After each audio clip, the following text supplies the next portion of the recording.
কিছু এচাম চহৰমুখী মানুহ, সকলোকে মই কোৱা নাই, কিছু এচাম চহৰমুখী মানুহে গাঁৱক ঠাট্টা কৰে আৰু গাঁৱৰ ওপৰত হাঁহে। ঠিক আছে, আপোনালোকে কয় গাঁৱৰ মানুহ অশিক্ষিত লোকৰ বাবে গাঁৱত একো জ্ঞান নাই, কিন্তু মই কৈছোঁ অকল কিতাপৰ পাতত জ্ঞান নাথাকে।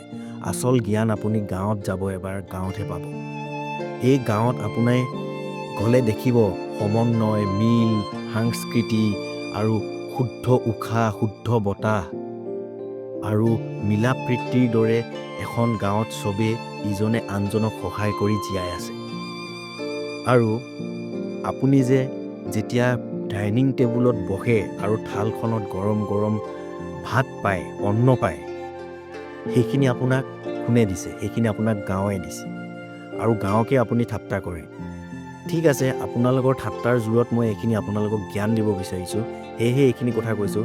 আজিৰ সময়ত আপোনালোকে গাঁৱক কি দিছে, কিন্তু গাঁৱে চহৰক জীৱন দিছে। সেয়েহে গাঁৱক ঠাট্টা নকৰিব। গাঁও হৈছে আপোনালোকক জীৱন দিয়া এটা মধুৰ স্থান, ইয়াক সন্মান কৰিবলৈ শিকক।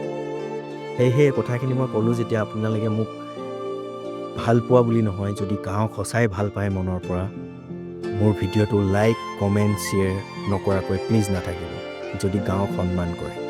আৰু যিসকল এচাম লোকে গাঁৱক ঠাট্টা কৰে, সিহঁতে যাতে এবাৰ গাঁৱত আহি অলপ ভাল সময় কটাই থাকি মেলি যাওক। তেতিয়াহে আপোনাৰ কিতাপৰ জ্ঞানতকৈ ভাবিব গাঁৱৰ মিলা প্ৰীতি, গাঁৱৰ সমন্বয়, এইখিনিয়েহে আপোনাক বেছি জ্ঞান দিলে বুলি। নমস্কাৰ।